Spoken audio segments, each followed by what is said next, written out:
We have between Canada and the United States is fair trade. It's fair, free trade. We aren't the source of the angst. Just when you thought international trade tensions couldn't get any worse, they did. As the threat of stacking tariffs looms over Canadians, many fear for the future of their jobs and what will happen next month after Trump said he'll impose a 25% tariff on all steel and aluminum imports and rolled out his plan to increase reciprocal tariffs to match tax rates that other countries. Margins. For many, a 5% tariff would wipe out profits. 10% would start putting companies out of business. 25% would mean there's no reason to keep going. Every product that any of these companies would build would be booking a loss right away. The first impact of tariffs would be inflation. The cost of vehicles would jump. But in a surprising turn of events, Canada has just made a move that sent shockwaves through the global auto industry. In a dramatic turn of events, our northern neighbor has joined forces with the European Union to fight against the latest U.S. tariffs, a move that could disrupt supply chains, raise car prices, and even put thousands of jobs at risk. Today, I sat down with Prime Minister Justin Trudeau for a one-on-one interview for Trending Now at Hamilton steelmaker ArcelorMittal Dofasco to talk about the fate of Canadian jobs, the threat of becoming a 51st state, and the measures the federal government is taking to curb these tariffs. Now here's where it gets even crazier. This isn't just about Canada and the EU standing up to the US. It's about a potential trade war that could reshape the global economy. The auto industry, already struggling with supply chain issues, now faces a crisis that could impact millions. And if you think this is just about tariffs, wait until you hear what's really happening behind the scenes. Limit margins. For many, a 5% tariff would wipe out profits. 10% would start putting companies out of business. 25% would mean there's no reason to keep going. Every product that any of these companies would build would be booking a loss right away.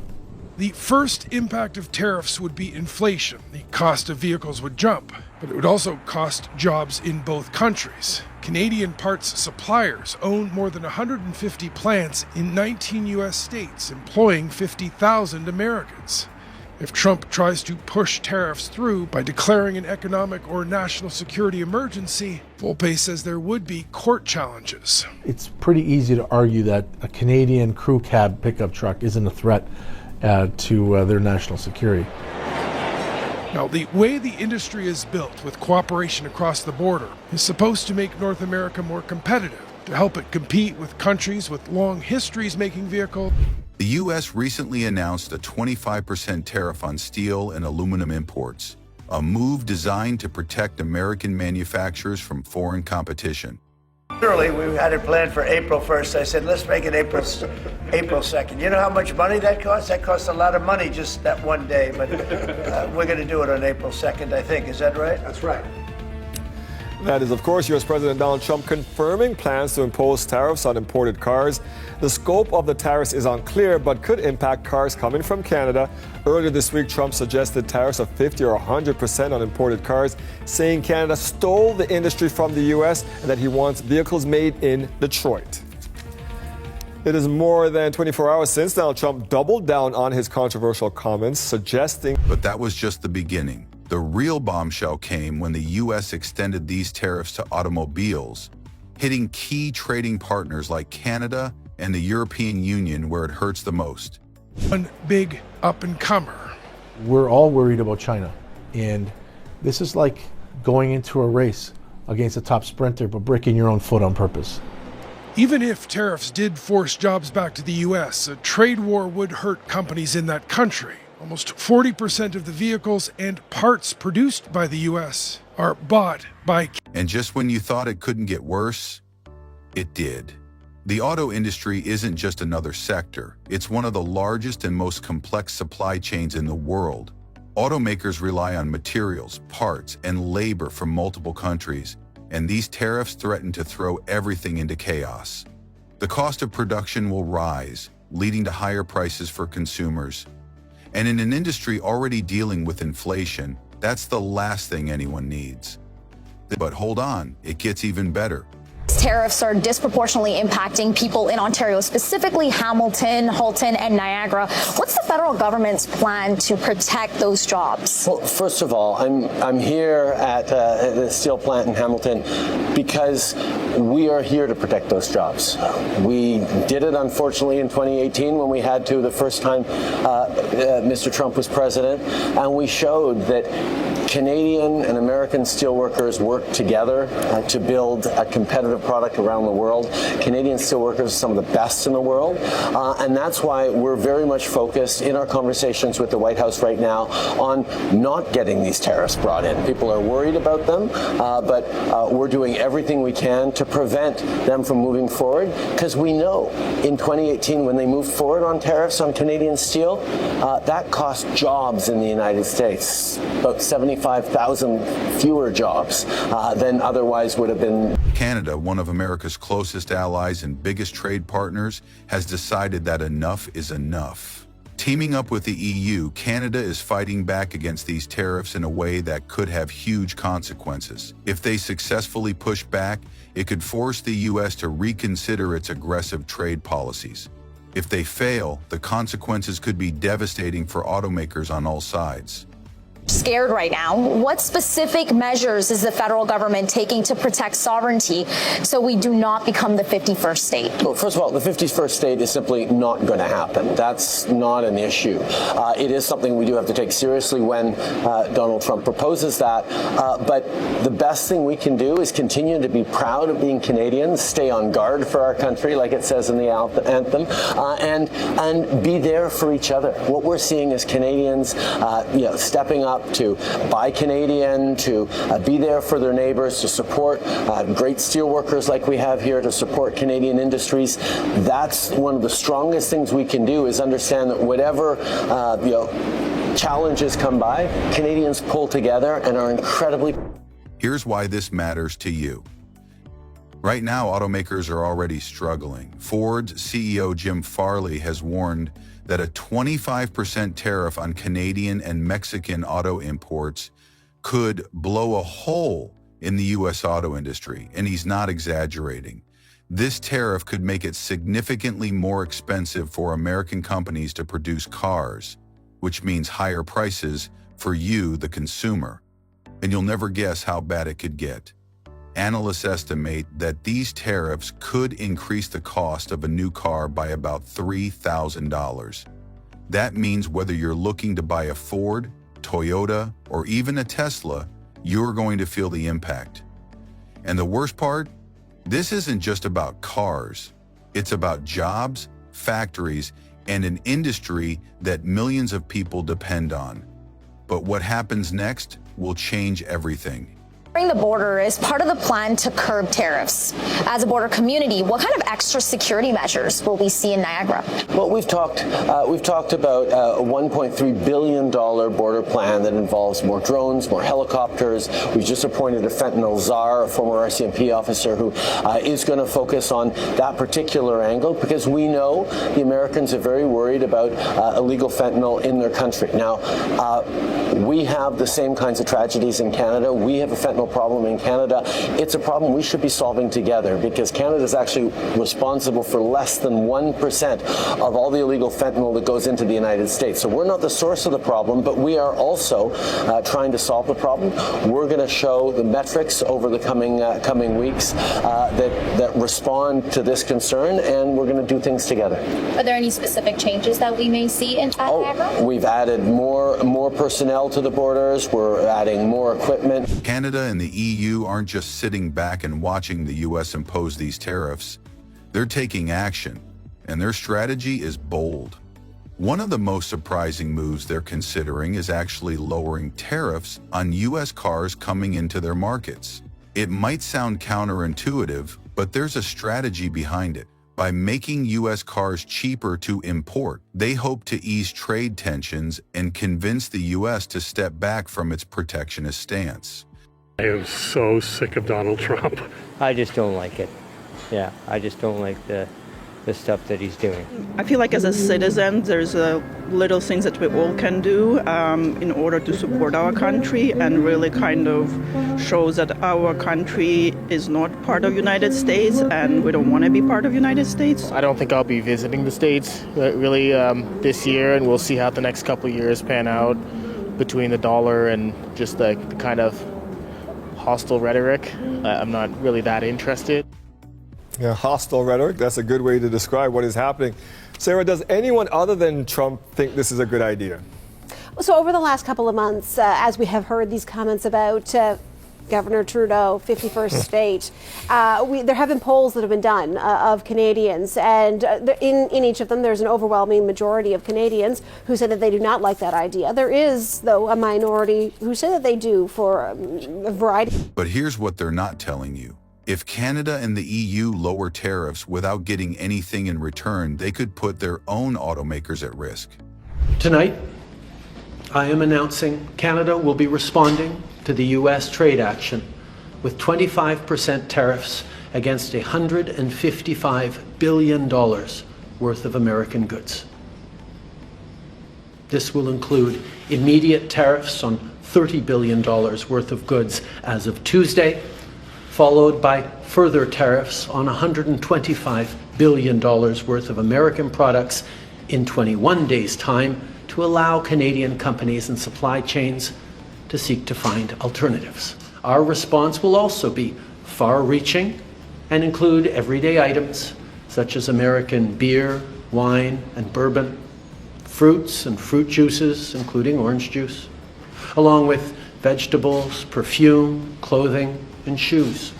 It'll include major consumer products like household appliances, furniture, and sports equipment, and materials like lumber and plastics, along with much, much more.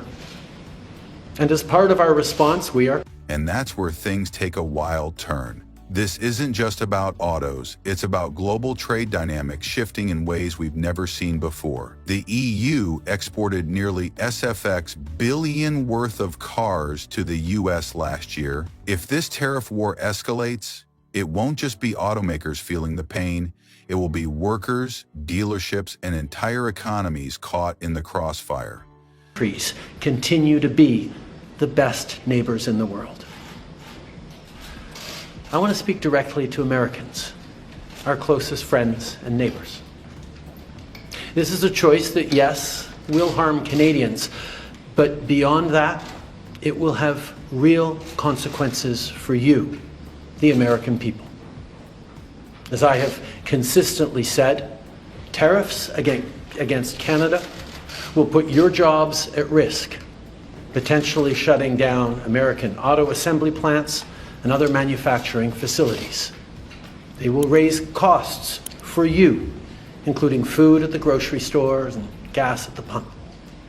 They will impede your access to an affordable supply of vital goods crucial for U.S. security, such as nickel, potash, uranium, steel, and aluminum. They will violate. Now, let's look at the bigger picture. Why is the U.S. doing this? Well, it's all part of a broader strategy to protect American industries from foreign competition. But there's a fine line between protectionism and economic self-sabotage.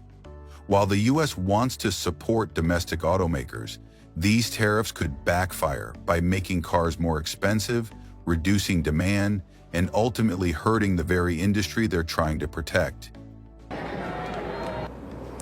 Well, the president is due to sign an executive order on those steel tariffs sometime this afternoon from the Oval Office. And then I think we can expect a retaliatory wave coming back towards the US. And then everybody, especially the EU, needs to brace for the next round of tariffs, which the president says is coming tomorrow or Wednesday, and which he is calling reciprocal tariffs that will be placed on against any and all countries, he says, that charge the US for its goods. And if you think that's bad, just wait. The real problem here isn't just the tariffs, but the unpredictability. Automakers, businesses, and investors hate uncertainty. If they don't know what trade policies will look like in 6 months, they can't plan for the future. That means stalled investments, postponed projects, and a slowdown in job creation. And you'll want to pay close attention to this part because this changes everything. Well, the UK steel industry has warned that American tariffs could deal it a devastating blow, affecting thousands of jobs across the country. Our economics correspondent, Helia Ebrahimi, is with me. UK steel, about 40% of it, Krish, goes abroad, and while the majority goes to Europe, the second largest market is the US. And we're talking about high-value goods that goes to defence, to aerospace, and they're made in places like Sheffield, Rotherham, Hartlepool. These are areas that are politically important to Labour. They're well-paid jobs, which is why the industry has an expectation that the UK government will either step in to financially insulate them or that they'll work out some kind of carve-out from the Trump administration. And remember, in Trump's first term, he launched the same steel tariffs. And fast forward a couple of years, and US steel was running at a massive premium to the rest of the world. So what does all of this mean for the average person? First, if you're planning on buying a new car anytime soon, expect prices to rise. With production costs increasing due to tariffs, manufacturers will pass those costs on to you, the consumer. It's simple economics. Second, if you work in the auto industry, whether it's manufacturing, sales, or even repairs, brace yourself for potential job instability. If these tariffs disrupt supply chains, companies might cut jobs or scale back production to offset their losses. And finally, this isn't just about cars. These tariffs set a dangerous precedent for future trade policies.